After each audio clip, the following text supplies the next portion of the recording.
Well, on October the 27th, Kyrie Irving via Twitter posted a link on his Twitter page for a movie that was entitled, and is still entitled, Hebrews to Negroes, Wake Up Black America, which contained anti-Semitic material and ensuing conversations with the media. Kyrie Irving also was very combative with the media. Without issuing a clear apology on several different occasions, he got into an argumentative exchange when he was asked with a reporter specifically to the subject of anti-Semitism. And despite condemnations from the Nets owner and the Nets ownership and NBA Commissioner Adam Silver, Kyrie Irving has been standing his ground until the Nets announced, whoa, don't go anywhere there, suspension of this player, and said that he must complete a series of objective remedial measures that address the harmful impact of his conduct. He is currently unfit to be associated with the Brooklyn Nets.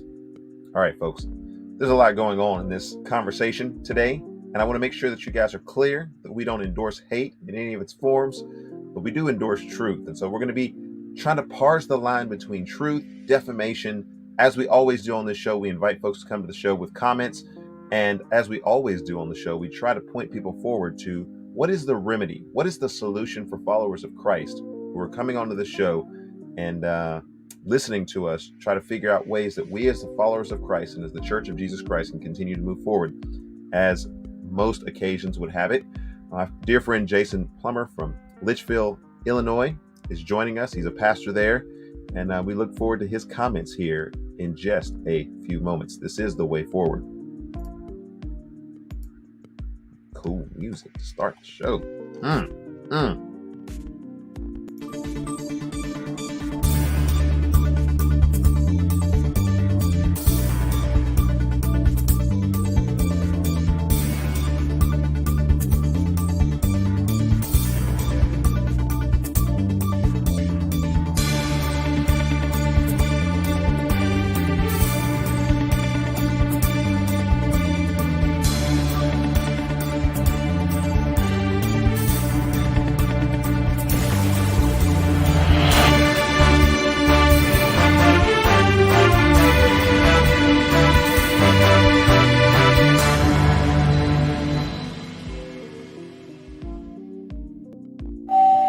Good morning, sir. Hey. Hey. That music is pretty tight. What is that? It's kind of a lo-fi, what do they call it? Lo-fi loop? Night driving kind of music we got going on here. No, I couldn't listen to that driving at night. I would be like... You fall asleep. Yeah. Ethan likes that stuff, that lo-fi stuff. Yeah. Yep. He's kind of into that. I liked it. I was like just listening to you, like, man, Ursula's kind of tight this morning. Like, yeah, coming in, with a little low key feel, for a hotly contested, deeply controversial topic, as we normally do on this show. I even got the microphone closer today because I don't want people to miss anything that I'm saying today. Yeah, I'm excited to hear what you have to say about this. Normally, we'll exchange a couple of back and forths, and I'll kind of get a sense of where you're headed with this story. I have no idea this morning, bro, where you're going to go with this. I've been kind of trying to get my own mind right. I've been trying to get my own life in order, my own house in order this morning before we deal with this topic, because it touches on a lot of different things, maybe more than people realize, or maybe not. Shannon says, good morning. I wonder that. I felt like as I was just kind of reading some things on the story that I was kind of dipping my finger into something that's been stewing for a while. And as I began to read, I'm like, hey, wait a minute. There's a lot more stuff out here on some of the things these guys are saying that I didn't realize was out there. I just didn't realize some of the movements, some of the ideologies, some of the things. I'm like, hey, because I don't think you and I have ever talked about like the Black Hebrew Israelite movement. Man, we got to talk about that at some point. I was like, maybe today is the day we talk about that. Yeah, I was like, what's that? Like, what's? Oh, if you were saying what's that, then this was this big eye opener. I was like, what is that about? I'm not so sure I know anything about that. So when you came in, like, man, I'm ready to talk about this. I'm like, okay, I want to hear what you got to say about. I want want to hear more about this. I've So been looking for the Black Hebrews to talk about. I want to kind of make that a separate issue, though, from what we're talking about here today, because I know that there is definitely some harm in the Black Hebrew movement, and I'm going to touch on that just as a sidebar. But if you're a Black Hebrew and you're watching this today, I'm not going to go full orb into that today. I want to save you for another day and deal with that do you nonsense. know any Black Hebrew movement people? I have met a few in passing, so I can't speak it as though we're good friends and we Yeah, communicate regularly about things. But I in think passing, I think I met one like 20 years ago. yeah, And it was a guy speaking at a university, Winona State University, and we had lunch. Actually, I had lunch together. I was in AmeriCorps, and I did a service project, um, and he was there speaking. He actually marched with Dr. Martin Luther King, and he had this crazy thing he was saying, and I thought I was a young Christian at the time, so I'm picking up like, yeah, yeah, yeah, and then I'm like, whoa, wait a minute, yeah, what are yeah, you yeah. No, saying? no, no. Yeah. Yeah. So yeah, I'm just like, I think as I was reading, I was reminded of him. I'm thinking that sounds like that guy. Yeah. Yeah. All So, right. here, Yeah. and I think Yeah. from some of the sports commentators that have talked about this issue, I want to be very clear. And I think Shannon Sharp was very clear about this on First Take with he and Skip Bayless. You can be pro-black empowerment movement and not be against other groups. Yeah. Yeah. And that's where ultimately, when we get around to this Black Hebrew movement, um, Nation of Islam, they all fall on the same sword. Is to be pro-black in those movements means that you are against other people. It means you have to bring down other groups in order to get a footing in the conversation. And so I think Shannon Sharp was very clear about that. I want to be very clear about this on this show, is that anytime you ever hear me advocate for entrepreneurial enterprise, any type of empowerment movement as it relates to any group of people, certainly referentially from Black people and Black communities, I'm always referencing that as we all come up together, not white people have to go down or Hispanic people have to go down or Jewish people have to go down in order for us to come up. That has never been, nor will it ever be, the platform by which I'm speaking to. So let me be clear about that as I begin today. Yeah. Yeah. Yeah. So far, so good. Not Yeah. loud today. All right, so we're going to get to our top story here, but there's a couple people who are saying good morning. Shannon from North Carolina. I wanted to make sure that I left that on the screen so that we could say good morning to her. Good morning. Good morning, Shannon. Uh, Right. she's not a Black Hebrew. Okay. Well, she looks white in her picture. Yeah. Okay. All right. So just I wonder if there's any of that going on. Well, this is 2022, bro. So I identify as a Black Hebrew.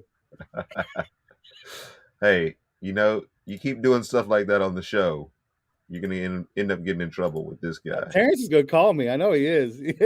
Terrence. You're gonna be in trouble with this guy if you keep doing stuff like that on the show. Oh, there he is.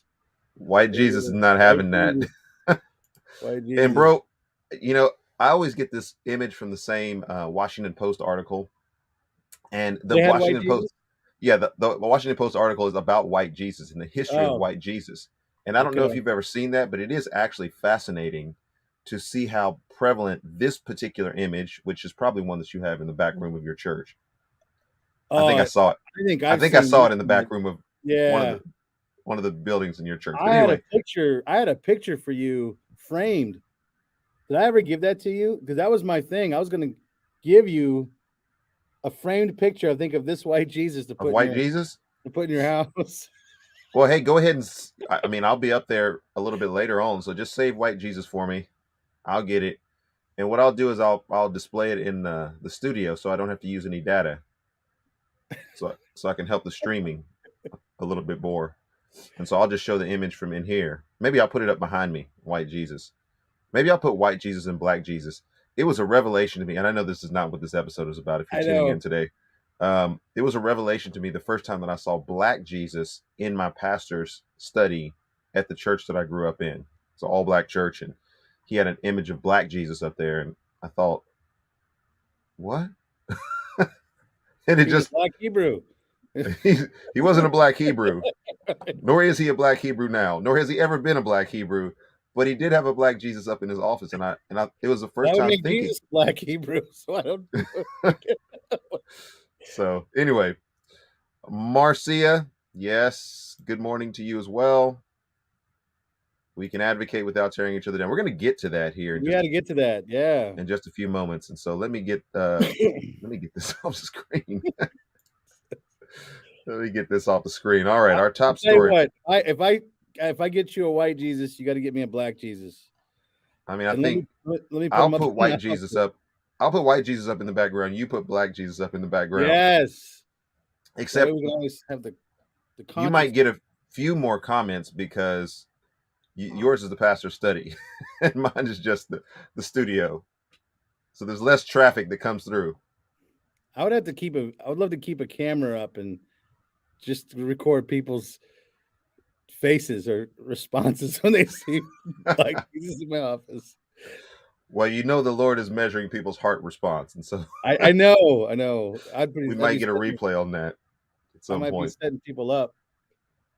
But anyway, let's get to it today. Let's jump to it. Thank you guys for tuning in today, and we won't want to waste your time. We're going to jump right to it today.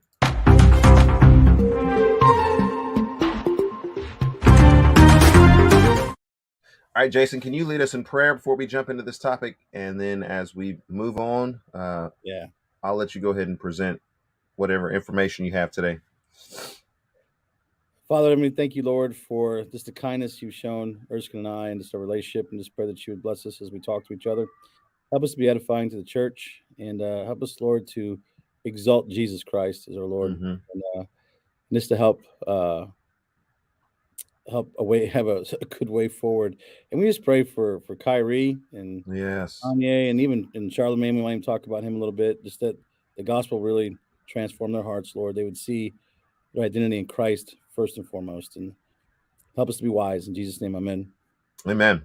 Thank you so much, sir. Hey, we need to invite those guys on the show too. Don't forget to do that. Yeah, as always, whenever we mention somebody's name on here, we always invite them to come on the show. I know Kyrie might be a little busy. Actually, he might not be busy at all because he's been suspended for 5 games. Yeah, he got days off. He's got 5 games off, and Nike has suspended his release of his Kyrie Irving 8s. So he's not. That was going to happen on 11/11. Not now. So he's got a little extra time right now. So Kyrie, if you want to come on the show, way forward. We're here. Reach out to us. Contact information will be down there. Yeah, let your people talk to our people, mainly ours. Yep, get in contact. Way forward show. All right. I've got a timeline of some events here that I think is important. I don't know if you want to go over that first or how you wanted to approach this. I want to actually, Erskine, I kind of want to hear what you have to say about this. Here's what I saw develop with Kyrie. I saw a global thing happening, but I really want to hear your take on this. I saw Kanye get in trouble because of his remarks about the music industry, and also him claiming that how do I say this? Like African American or the blacks or the Jews, or he framed it in a tweet, and I can't. Yeah. But anyways, I saw that happen. I'm like, okay, that's interesting. Then I saw a video surface of Charlemagne say the same thing a few years ago. He got caught in a conversation, and he got a little nervous, but he began to talk about how the Jewish influence inside of the music industry in Hollywood. And then Kyrie comes out and endorses this video that's got some crazy in it. And he kind of takes this position of not full blown, unequivocally saying he has no anti-Semitic beliefs. Right. And now we're in the midst. So what I'm seeing here is I'm seeing the sports world, I'm seeing the music world, and I would be even willing to bet to see the movie industry, 3 major industries, all kind of having this theme between black stars, black power figures calling out this Jewish influence. So that's from the white, fat, bald guy in the desk, and I'm looking at the news, that's what I'm seeing. I don't have a lot of context behind that as far as like some of the movements that we talked about earlier. So I would love to hear. I would love to hear what you. I'm open ears, bro. I'm like, I want to hear what you got to say. Okay, yeah. So let me deal with Kyrie Irving first. Got him on the screen there. Um, these are just kind of the last 24 hours for him, and it's kind of snowballed since then. But from October the 27th, when he made those comments, to us waiting for a few days to see if he was going to back off of those comments, to see if he's going to amend those comments, really nothing like that was happening. And Nets ownership was kind of pressing him, and you had some other folks outside that were pressing him. The NBA and NBA players have been pretty silent on this, and I've got some remarks from LeBron James. We'll actually play the sound here in just a few moments that I think is the key to this whole thing related to Kyrie Irving. But let me just go over the last 24 hours. So October 27th, I talked about in the intro for today. He comes out and he posts this video. I won't say the name of the video again, but you can go from the intro and know that this is a pretty incendiary video. And the video is chock full of tropes and memes about Jewish people. Christians are indicated in there. Muslims are indicated in there. Anti-Defamation League gets involved in that. And so that's October 27th. Over the last 24 hours at 11:32 a.m., there was a statement that came out from the Nets ownership that they were not happy with his apology. So 12:40 after practice, you can hear balls bouncing. We're actually going to use the sound from this. So get his actual words of him, and you will actually see his face. But 12:40 after practice, in a media interview that we will look at, he comes off being extremely belligerent towards some of the reporters who are asking him specifically to deny, denounce, apologize, to define the nature of his apology. Does he understand what people are so upset about? He comes off extremely belligerent in that. 7:34, after this has been percolating throughout the day, the Nets suspend Kyrie Irving for 5 games. At 8:46, Kyrie Irving then turns to, or excuse me, at 8:46 p.m., this is yesterday, the Anti-Defamation League rejects Kyrie Irving's donation of, I think it was $500,000. Give it to them, kind of an apology there. At 11:48 last night, Eastern Standard Time, Kyrie Irving apologizes on Instagram. Somewhere in the midst of that, Nike cancels or postpones the release of the Kyrie Irving 8, saying that we believe that there is no place for hate speech and we condemn any form of anti-Semitism. This company said in its statement, to the end that we've made our decision to suspend our relationship with Kyrie Irving effective immediately, with no longer launch the Kyrie Irving 8, and we are deeply saddened and disappointed by the situation and its impact on everyone. I'll get to LeBron James in just a few moments, but let me just pause and simply say there's a lot of folks who have come out and said that this issue with Kyrie Irving was made bigger than it should have been because he didn't come back and apologize, and because he doubled down, and because he was belligerent. And to your point, Jason, essentially what we're looking at is Kyrie Irving is the man that's on fire, but Kyrie Irving, a la Kanye, a la Charlemagne, a la a lot of black Hebrew Israelites, and a lot of Nation of Islam, a lot of black empowerment groups out there,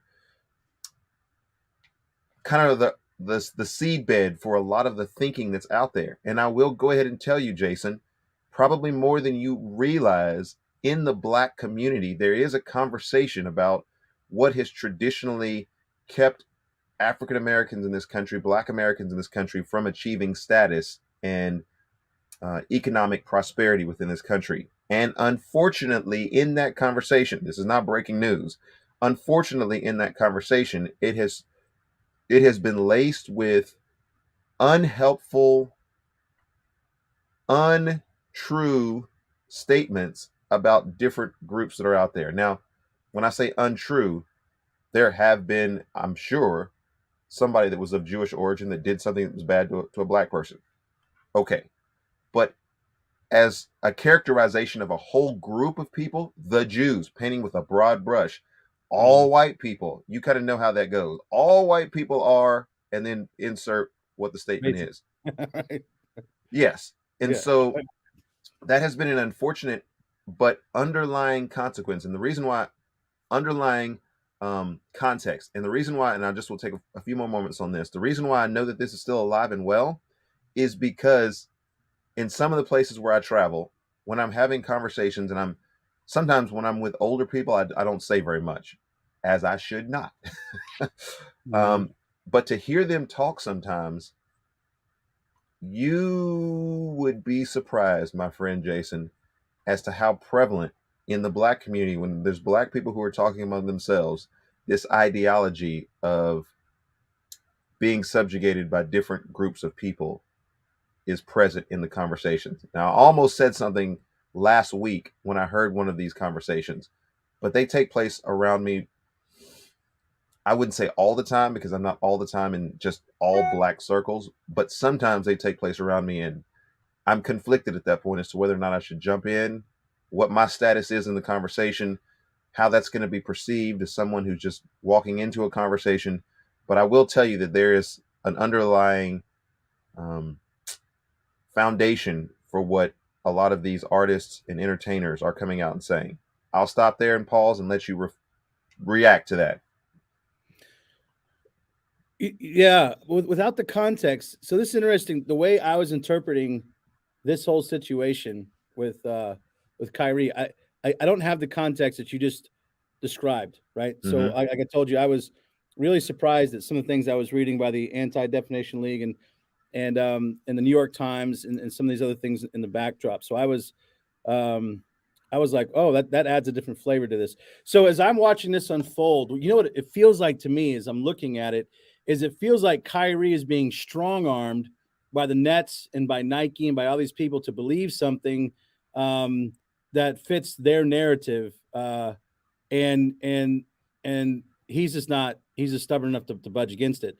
I didn't play into the anti-Semitism as much because it felt like to me that he was just being pressured into something.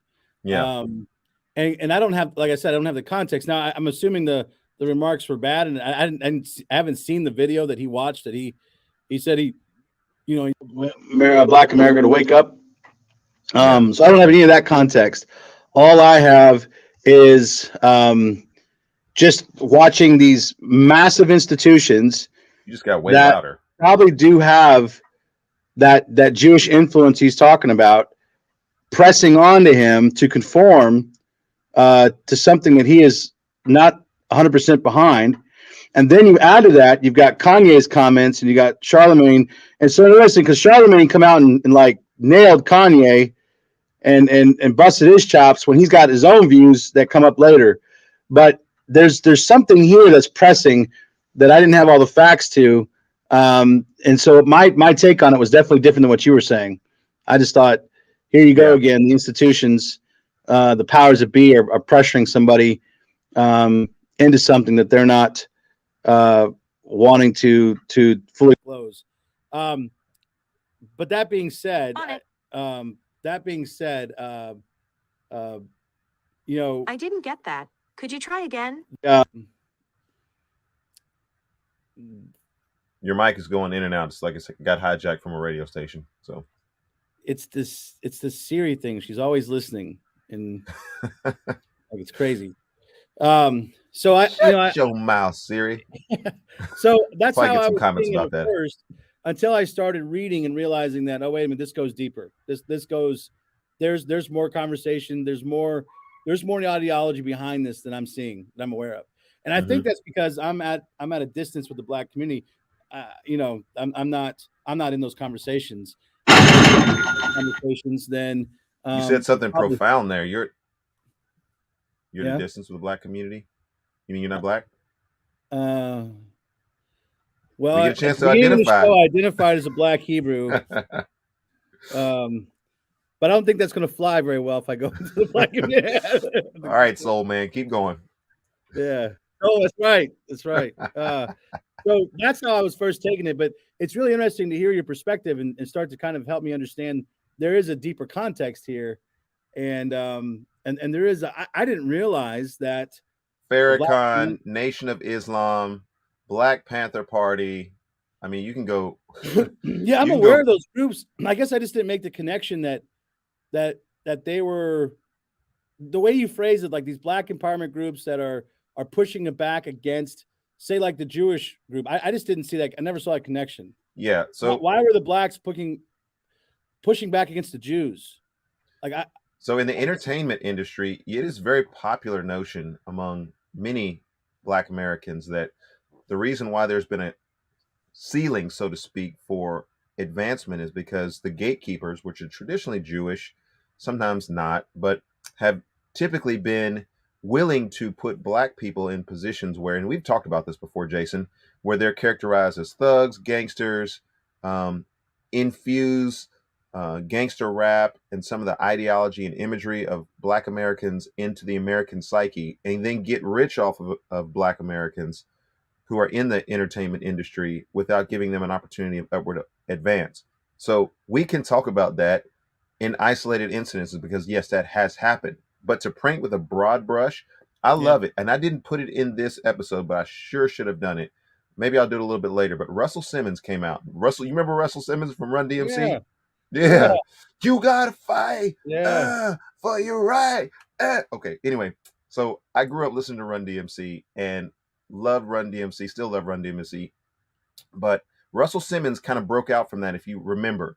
And Russell Simmons remained relevant for years after Run DMC was no longer performing shows when he was into movies. He was into producing music himself on the other side of that. And he comes out with a video and just says, hey, I got to set the record straight.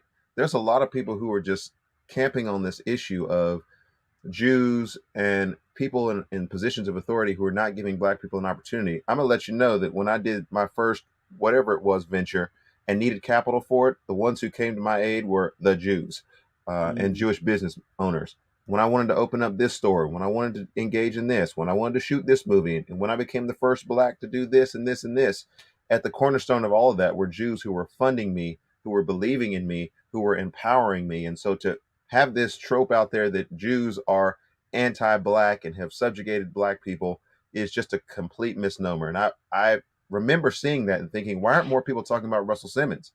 Because he's coming out, and I don't agree with everything from Russell Simmons, but he's actually coming out and setting the record straight and saying, wait a minute, let's at least have just scales on this. Let's evaluate this and say, Yeah. for those that have been oppressed by perhaps Jews who have been not empowering them, there have been many Black people who have been empowered to create and to be a part of the entertainment industry in a positive light. And so I really appreciate that from Russell Simmons. It didn't get any attention, apparently, but it's out there. It probably didn't feed because that brings balance and reasonableness, and I feel like balance and reasonableness is missing from our culture. So they're going to run with. I mean, it's easy. It's kind of easy to hate on Kyrie because one, he's a superstar. Two, he did the whole anti-vax thing that really made some people mad, and now he's coming out with these crazy views. He's just an easy target, kind of like Kanye's become an easy target. What makes me nervous about this kind of stuff is one, it's incredibly divisive. Again, the last thing our country needs is more division, and this is just creating more cracks and more fractures. But it was this kind of talk that led to the crazy things that the Germans did in the 40s, right? That's kind of what Marcia is alluding to at the bottom of the screen. Yeah, like this led to a Holocaust. This led to millions of people dying and the world suffering. So these ideologies have got power. I mean, they've got some meat behind them, and yes, and words have consequences, and you've got to be more discerning and careful. And I feel like Kyrie has been frustrated for the last, I don't know, ever since he left Cleveland. He went to the Celtics and then went to the Nets, right? Was that his road? Yeah. Well, if you go back, I mean, Kyrie Irving is an enigma to me. I'm a Duke fan, and much to my Texas Tech friends and other people who watch this show, Why do you like Duke? Oh yeah, you were one of those people as well. Duke is it's the devil. They're literally the devil. Your mascot is a devil. Yeah. I can't stand. I actually like Christian Laettner.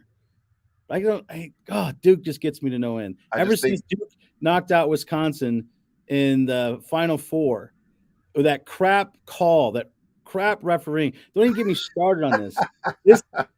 That runs deep. touched a nerve This this one's morning. deep. We That exposed game. this man's heart. We said This Duke Blue Devil basketball. Wisconsin was the least penalized team of all time, like for that year. And all of a sudden, in the second half, when they were bombarding Duke, all of a sudden now they become the most penalized team. And oh my God, it was Duke. Oh, that's deep in his heart. Go ahead and get it out, man. We can get you on the counseling chair, the counseling Anyways, table today. get back to the Duke thing. But anyway, Kyrie Irving played at Duke, and he didn't play most of the season. He came in, and I think they lost in the first or second round. And I was thinking Kyrie Irving's not going to make a very good pro. Well, he goes on to be selected after his first year into the pros, and there's video of him with the late Kobe Bryant just challenging him. He just kind of has this young punk mentality, like, I'm better than you. Why won't you play me at 1-on-1? He's saying this to Kobe Bryant, who's the best player in the world by far at that time, and has, I think, 3 or 4 championships himself. And like Kyrie Irving is coming to the league, like, come on, I'm going to beat you. So he's got this kind of angst about himself. Well, he goes on to start doing pretty well. He teams up with LeBron James at Cleveland. They win some championships, and then all of a sudden he's discontent because LeBron is getting a lot of the attention. He should be the man. And this is the way I read this in terms of sports. He should be the man. So he's going to go to the Celtics. He's going to start. That's going to be his team. He's going to be the leader. What happens in Boston?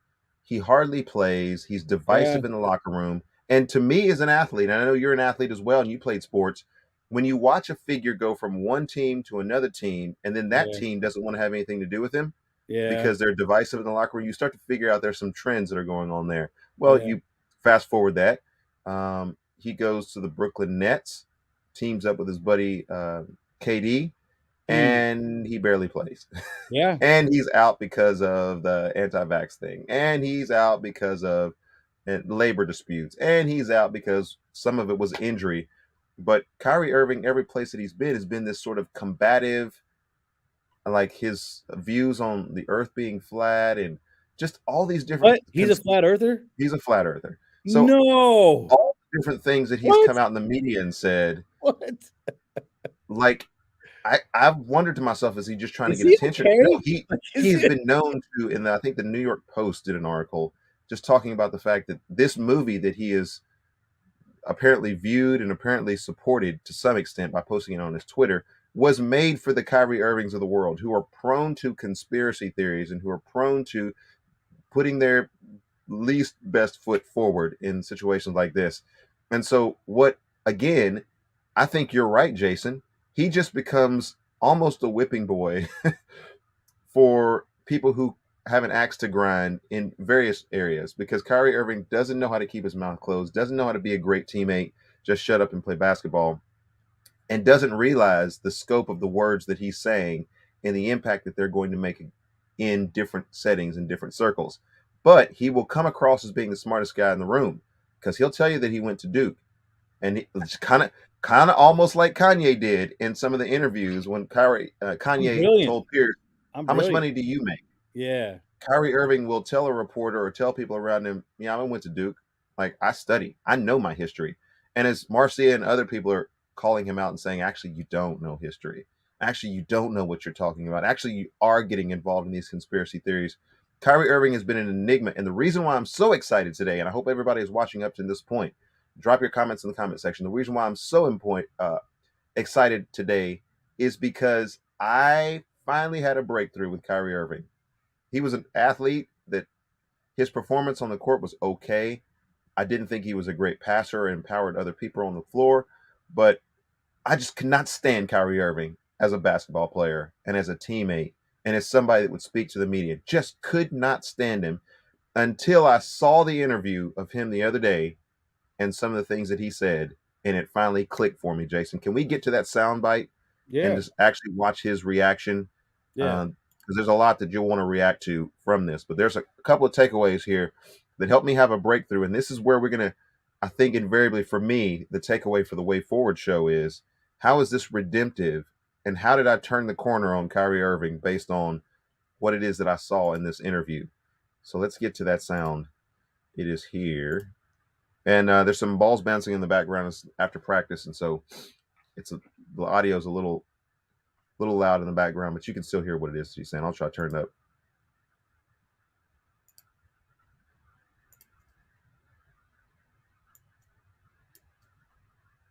Are you sorry for the hurt that your post caused people?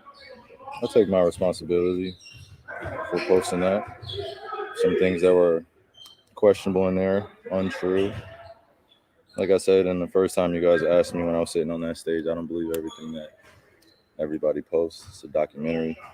So I take my responsibility. It seems like Adam Silver wanted to hear the word "I apologize," or in your mind, you said, "I didn't mean to cause any harm." Were you apologizing, or not? I didn't mean to cause any harm. I'm not the one that made the documentary. All right, let me just pause at that point. At that point, I'm getting typical Kyrie Irving, dismissive, belligerent, and I'm going, okay, this is the Kyrie Irving that I know. What's your reaction? Yeah. Distant, very distant, keeping his himself at bay. He's not being. I don't see him being. He's using vague words like, "Well, I do take responsibility for my words. I didn't make the documentary. That's pushing it off."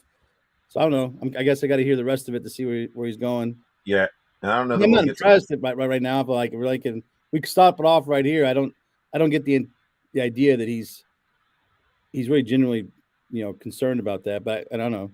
Yeah, well, there's more. Obviously, there's. Yeah. I think the full interview is 9.5 minutes. I've got 6.5 minutes here. We won't get to all 6.5 minutes because he says something in the middle of this in a somewhat combative mode that I think is revealing. And help me turn the corner. But I'll let you listen to another couple of minutes of this, and we'll deal with a few things. What are the specific things in the documentary you don't believe are true? What are the specific things you don't believe are true? I think some of the criticism of the Jewish faith in the community, for sure. Some points made in there that were unfortunate. Kyrie, are you surprised that you did hurt people? Surprised that I did hurt people? Are you surprised that reaction and some of the things that you did hurt people? Yeah, I think I can ask a better question. It's just, where were you when I was a kid, figuring out that 300 million of my ancestors are buried in America? Where were you guys asking those same questions when I was a kid learning about the traumatic events of my familial history and what I'm proud to come from and why I'm proud to stand here and why when I repeat myself that I'm not going to stand down, it has nothing to do with dismissing any other race or group of people. I'm just proud of my heritage and what we've been through. And the fact that this has pinned me against the Jewish community. And I'm here answering questions of whether or not I'm sorry or not on something I didn't create. And it was something I shared. And I'm telling everybody I'm taking responsibility. Then that's where I sit. So, these same questions that you guys ask, me dealing with it as being a melanated, pigmented person all around the world and dealing with racial biases against my skin color, demeaning me because of my religious beliefs. And I'm still sitting in the seat standing. All right, let me let you react to that.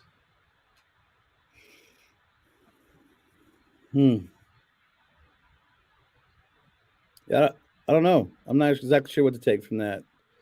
It sounds like there's definitely more. I don't know. I'm not sure. I'm not sure what to think about that.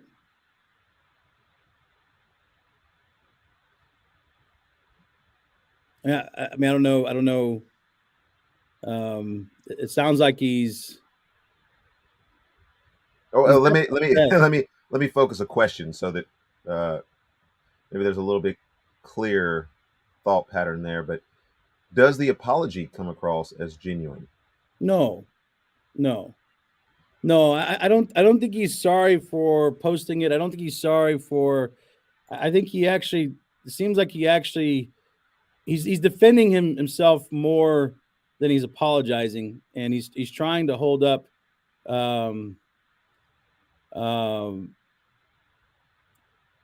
his belief system. When I'm not sure what his religious beliefs are exactly, but his identity as a athlete and as a black man in particular, and he's feeling. I think it feels like he's being attacked still for what he's trying to.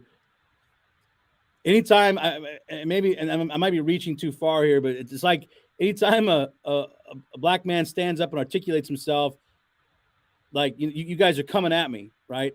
And that's the sense I get from him. And it's not about apologizing for his comments. It's more about, why are you coming at me when I stand up and hold on to something, and he seems like you want to take it away? Okay. Now, I think that is probably what, and I'm going to make up a statistic here. Obviously, I could not know this, but 90% of those, including the Nets ownership, Nike, and all the groups that have kind of disavowed at this point, distanced himself from Kyrie Irving, are making of this is that it's not really an apology. It's another occasion for him to double down, as it were, for him to, feel like he's been put in a corner.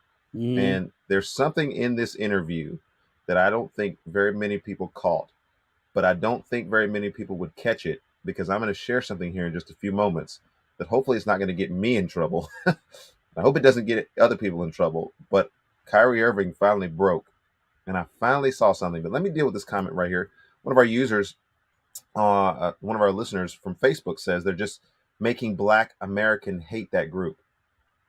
I always had respect for that group, but because of what they are doing to black men and not doing to Amazon and other groups, makes them look as racist, the enemy. How do you make sense of that comment? I don't know. That group, I'm assuming the Jewish group. Is that what Yeah. you're saying? Black, they. So they, who's they? Is that would be the Nets and the media are making the Black American hate that group? So there's some good seeds in that comment, but yeah, if you could just give us a couple of clear definitions there. I know there's a little bit of a delay here, so folks that are writing in and putting comments in the comment section. It sounds like the comment is saying that there is a disproportionate attention. Why aren't we dealing with corporate America like Amazon and those guys? And here we're trying to make the black community look bad or something. That's the thing I'm getting.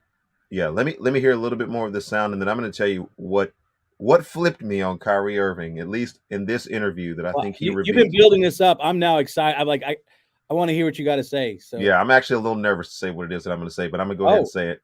Okay. But let's get a little bit more of the sound. I take my full responsibility. Again, I'll repeat it, for posting something on my Instagram or Twitter that may have had some unfortunate falsehoods in it. But I also am a human being that's 30 years old, and I've been growing up in a country that's told me that I wasn't worth anything, and I came from a slave class. Okay. And I come from a people that are meant to be treated the way we get treated every day. So I'm not here to compare anyone's atrocities or tragic events that their families have dealt with generations of time. I'm just here to continue to expose things that our world continues to put in darkness. I'm a light. I'm a beacon of light. That's what I'm here to do. You guys ask me questions about basketball, I give you my expert opinion. You guys ask me about other things, I give you my opinion, and it's met with whatever you believe the perception or the deception is. You guys investigate my life every day, and you justify it by serving your own purpose, which I honor. I would like the same respect in return, figuring out just like anyone else. So please keep that same energy when we're talking about anti-other things, because just because I post a documentary doesn't mean I'm anti-Semitic, and doesn't mean that I'm automatically standing with everyone that is believing in it. So, all right. So obviously you can see the timestamp there that goes on for another 3 minutes. I think the interview altogether is a whole 9.5 minutes, and you guys can see that. I actually posted that in the show notes for today. So your comments before I jump back into this. Yeah, I just think from his perspective, he's saying, again, there's just a disproportionate take on this. He's coming from an African-American black man who's been dealing with, he's obviously got a lot on his mind with the racial tensions that are in America. And he's coming at it from that perspective. And he feels like the media is not honoring both sides of the story. and probably neither the Nats or anybody else, that they're kind of favoring the Jewish side, but not looking at the black side. That's what it feels like he's doing. Yeah. So Um, let me take a couple of liberties here that I don't think are beyond the bounds. I'm gonna say that Kyrie Irving's faith, whatever it is, amorphously as he's working things out, has not ever been really identified with as the Christian faith. mm, And so, by virtue of that, I don't think we're here, Jason, having a conversation about what one of our brothers in Christ has said or not said, done or not done. Uh, but he would put himself maybe outside of the Christian faith. mm, That's important because of what it is that I'm about to say. So, and I know that Kyrie Irving went to Duke, and for a large portion of his life, you can look at the privilege of being a professional athlete, the privilege of going to Duke, the privilege of being in some of these circles where he's heralded because of the skill that he can play basketball at. So that is a large measure of privilege, which people who are on that platform, he's played on Olympic basketball teams, dream teams before, um, afforded those opportunities, can kind of distance themselves from some of the things that are the problems of the hood or things that they grew up with. But he actually alludes to, and I don't know what the specific circumstances are, but he alludes to, where were you guys at when I was growing up and had whatever it was happen? Remember that part of the interview? mm, Where were you guys at when I'm learning about the things that have happened to African Americans in this country? And he's trying to process that. To me, bro, and this is what I don't think anybody picked up on, and this is what flipped me. He's had some trauma that has happened to him by a group, a person, a situation that has lodged itself in his mind, and he's trying to work through that trauma in unfortunate ways. These documentaries and conspiracy theories have fed into some epic moment. And I think if Kyrie Irving were here and you're invited to the show to come and speak, he would talk about a situation that he has personally himself faced that has caused him to go down this route. And at least he recognizes that being 30 years old, like, he hasn't got it all figured out, but he's wrestling with all these different things. mm, All right, I'll say this, and this is not for rhetorical flourish by any stretch of the imagination, but growing up in Austin, Texas, there was an incident that I remember extremely vividly because it was after school and I was going over to one of my friends' house to play, and it was actually a girl. I was going to see her, and it was the first time going over there, and I don't know. We were gonna play. She was gonna come out. She came to the door and she said, "Hey, I'm gonna come out in just a second." She said, "Until I come out, why don't you just come in and just wait for me to get my shoes on or whatever?" And she's gonna come out and play. Great. I was probably in third or fourth grade at the time. Third, fourth, fifth grade, fourth or fifth grade at the time. And so I went and I was standing in the entryway of the house waiting for her to come out, get her shoes on, whatever she's going to do. And then I'm assuming it was her dad. There was a large man that appeared, and he saw me, and it was like he didn't expect to see me in that situation. I didn't expect to see him in that situation, but I didn't really think anything of it. I just knew that all of a sudden uh, his demeanor and his voice and his tone instantly changed. And he's like, "You blanking," I can't say that. I think this is a kind of family show. The N word was used along with some other expletives. And then he said, "Get out of my house," in which I was happy at that point to concur. And as I was going out of the house, he turned and he kicked me in my backside as I was going out of the house. mm, Now, I felt it was a different feeling, Jason. I don't know if you've ever been treated that way, but it was a different feeling. Having been called those names, having been physically assaulted, and I wouldn't have called it that at the time. I didn't know what it was. I was just scared. I was just scared that something yeah, bad was going to happen to me. And yeah, so just processing all of that. Now, I've had that experience and some other experiences as a black man in America. Why am I not bitter? Why am I not angry at white people? Why am I not angry at people who supposedly have presented glass ceilings for black people in this society? And I think that all has to do with the purpose of this show. Is this was shortly before I actually became a follower of Jesus Christ. And so that changed everything in my life.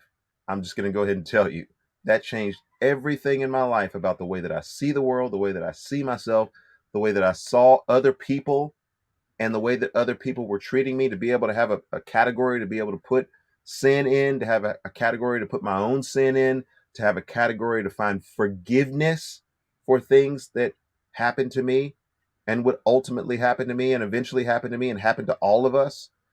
And I think that is the missing element that helps me understand Kyrie Irving. He's not a believer, but he's had some trauma in his life that has caused him to have to always feel like, I'm going to have to be better than. I'm going to have to be more than. I'm going to have to be smarter than you. I'm going to have to be better than you.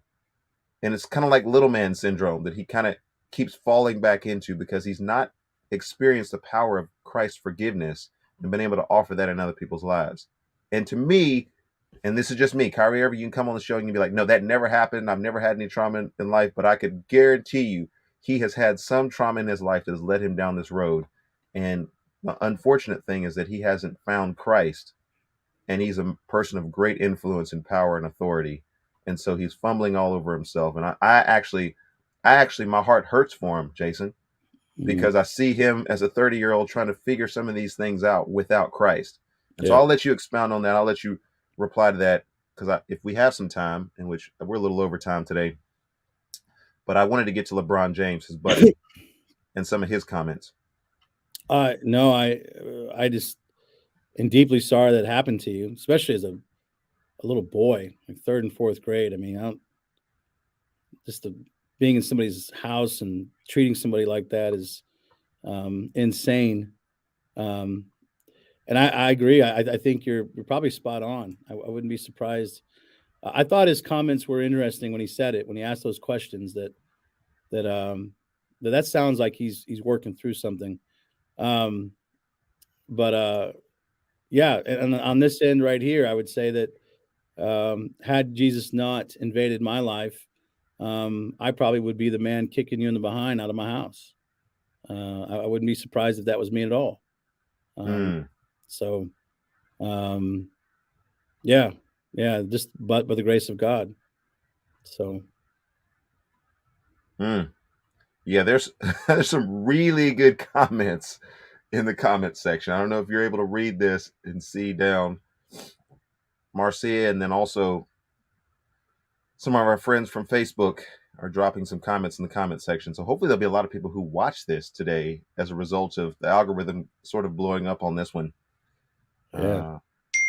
And some good thoughts related to, and I'll just kind of summarize the fact that historically speaking, the Jewish community helped create the NAACP, and just other groups, empowerment groups that have come alongside African Americans and helped them to malign a whole entire group of people because of individual incidences. I think is a lot of the theme of what Marcia is saying today, is inappropriate and historically inaccurate. Thank you. We need to hear that. And then also the sort of kind of keep the energy thing. Like, if we're going to go at this from the vantage point of the Nets, other groups that are out there, what are we going to make of other groups that are subjugating people in our culture and our society? Are we going to keep that same energy and ask them to give an account for themselves? Yeah. And you guys know how that story turns out. Typically, we do not ask for accountability. In fact, if I can just go ahead and be on record for saying this, I think the Brooklyn Nets as an organization, if you're watching this, you are probably one of the most duplicitous scourge of a basketball organization I think that I've ever seen. And in my incumbent, come on the show and talk about it. You're welcome to come on the show and talk about it. But in so many of your Sean Marks, I used to like you when you played for the San Antonio Spurs. In your ownership and the different things that your ownership has done over the years, I can honestly say in my incumbent vernacular, you're a trash basketball organization. The first thing that you did when you found out there was an opportunity to get Emi Udoka, a man who's a serial adulterer and just scourge of the earth, is you fired Steve Nash and you tried to figure out how you could hire him as your coach because your Yeah. flailing, no defense playing team is one Yeah. of the most underachieving teams in man. history. And if that's not a blight against all women everywhere and all time, I don't know what is. You're a pathetic organization. And I'll just go on Oh. record for saying that. I tell you what, I was excited about the Nets when they got Durant and Kyrie, and I was on the show telling you 2-3 years they're gonna win a championship because I loved Steve Nash. I like this is a great combination. But then in hindsight, I look back and realized the team just wasn't going to work, and Nash was not the guy to get rid of. I don't think he was the issue. He was a scapegoat. He was a scapegoat, and yeah, yep. I'm going to leave it at that.